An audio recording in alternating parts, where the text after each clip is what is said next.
Mu mwaka w'1975 mu gace ko mu Gatumba mu gihugu cy'abaturanyi Burundi nibwo ababyeyi bibarutse umuhungu bakamwita Minani Celestin. Uyu yaje kwamamara nka Minani Rwema. Mu busore bwe yaranzwe n'ibikorwa by'indashyikirwa ku myaka y'ikiri mike cyane nko kwifatanya n'abandi basore n'inkumi kubohora igihugu cy'u Rwanda. Si ibyo bikorwa byo gukunda igihugu gusa yakoze, yaharaniye kwimakaza ubumwe n'amahoro. Si ibyo gusa ndetse yanaranzwe no gukora ibikorwa by'urukundo bitandukanye. Uyu munsi mu kiganiro cyacu tugiye kurebera hamwe ubuzima bw'uyu mugabo udasanzwe w'icyamamare, dore ko dufite byinshi twamwigiraho haba ku bakiri bato cyangwa se abakuru. Tuguhaye ikaze ku Intare TV, ikiganiro n'Imenya ibyamamare. Ngiye tugiye kubana nitwa Moses Value. Wibuke gukanda subscribe no kunzogera iri hano hasi. Nkuko twabivuze abanza, Minani Rwema yavukiye mu gihugu cy'abaturanyi. Amashuri abanza yiga mu gace ko mu Gatumba, ayisumbuye ayakomereza Saint Bert, hose ni mu gihugu cy'u Burundi. Yaje guhagarika amashuri ye kubwo gukunda igihugu, nuko afata iya mbere asanga abandi basore n'inkumi, ajya gutanga umusanzu we ku rugamba rwo kubohora u Rwanda. Ubwo bacurangaga bakanaririmba mu rwego rwo gukusanya amafaranga yo gutera inkunga n'ingabo mu bitugu urugamba.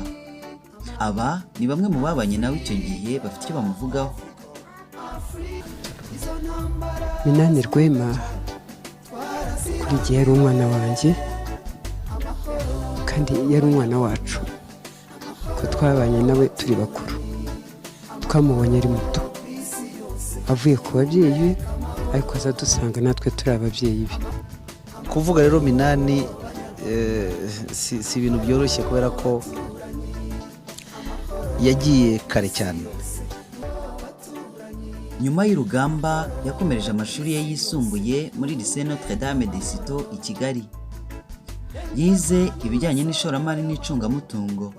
Ntihagaritse gutanga umusanzu we ku gihugu cye, dore ko mu 1999 ubwo hatangizwaga inzego z'urubyiruko zishyirwaho bwa mbere, n'umwe mu batangiranye n'iyi gahunda.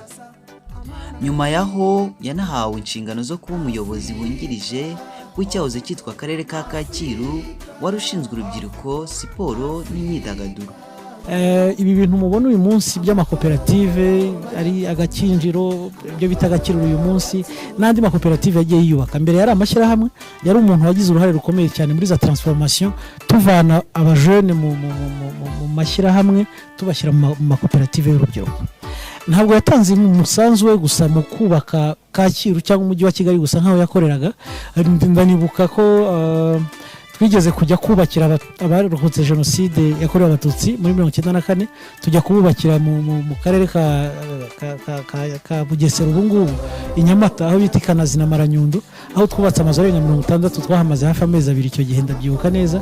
Twari kumwe, ni nawe wari morale wacu overall. Donc yatuyoboraga muri morale, yahoraga asetsa abantu mu bihe bikomeye, aho bamwe barambiwe kurya imvungure, aho bamwe batamerewe neza. Minani akadusetsa, akaduha morale, akatushyira muri mood yandi ituma abantu batarambirwa, mukabona iminsi irihuta, ku buryo ibyo yakoraga byose yabikoranaga umutima ukunda, anasetsa abantu kugira ngo abantu bakomeze bakurikire. Mu mwaka w'2003 yashakanye n'uwitwa Umuriza Jackie, bakomezanya urugendo rw'ubuzima. Aha aravuga ku bijyanye n'impano itangaje y'umugabo we. Twabifataga nk'ibintu kuko nawe byari ibintu byoroshye muri we, byahoraga ari urwenya.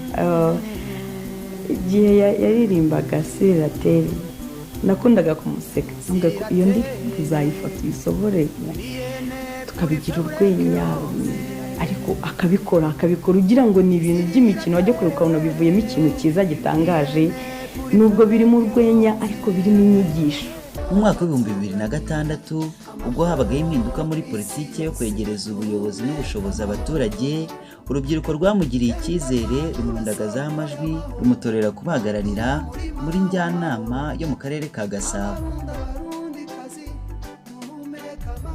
Igitangaje kuri Minani Rwema nuko yari afite ubushobozi bwo kubasha kubangikanya ibikorwa bigera kuri 7 byose byamenyekanye yakoze, kandi akabikora neza, ntihagire ikibangamira ikindi, akabikora byose ku buryo bunoze kandi neza.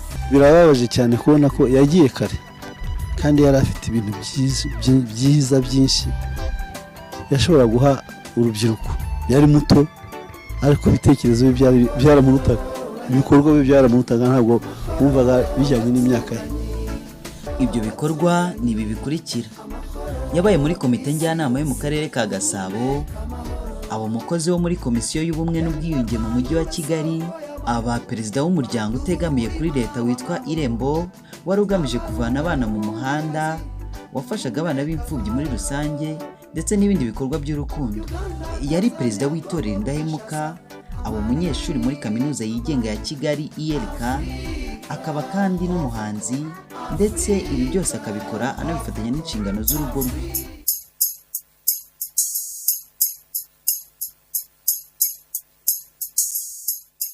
Kuri tariki 30 Werurwe umwaka w'ibihumbi 2007 nibwo inkuru y'incamugongo yasakaye ku isi yose ivuye mu bitaro byitwa Amateka biherereye mu gihugu cy'Ubuhinde, ivuga ko Minani Rwema yitabye Imana azize indwara y'umwijima.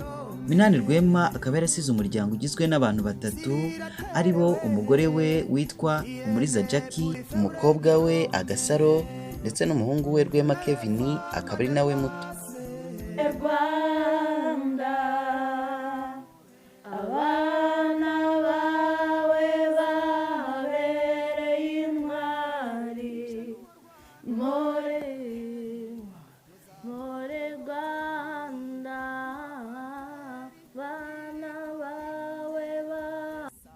Minani Rwema yitabye Imana afite imyaka 33 y'amavuko, birumvikana neza ko yari akiri mu myaka y'urubyiruko. Yakoze ibikorwa byiza byinshi kandi akiri muto.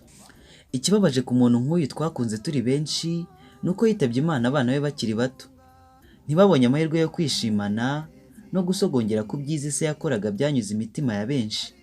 Dore ko Rwema Keve witiriwe izina rya se Rwema, ise yitabye Imana afite amezi 10 yonyine. Nahombye kuba ntaramubonye, yajyaga kuzajya nyigisha ibintu, najya kuba ndi umunyabwenge, ariko n'ubu ngubu ntabwo bijya bimbuza kumwibuka. Ibihangano ntibisaza, n'ibikorwa byiza ntibisaza.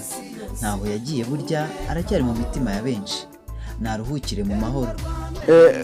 Igihe twajyaga muri Brazil, twageze ahantu umunsi wa mbere badupresenta, twisanze mu ngamba turi kubyina capoeira ni danse za hariya, turabikora rwose. Ababrezi barahise aba bantu ko baturutse tuturuka mu Rwanda, duprofita kubabwira u Rwanda. Ahantu hose Minani yavugaga u Rwanda, kandi yaravugaga neza, yaravugaga uko ruri. Umaze kubana natwe mu kiganiro, ngiye kugezagaho ibintu twamuze Sifaliyo. Wibuke gukanda like ndetse na subscribe hasi. Ufite igitekerezo cyangwa inyunganizi, wandike muri comment. Ndagushimiye. Adios. Imana ibane nawe, ikiganiro nakagaruka.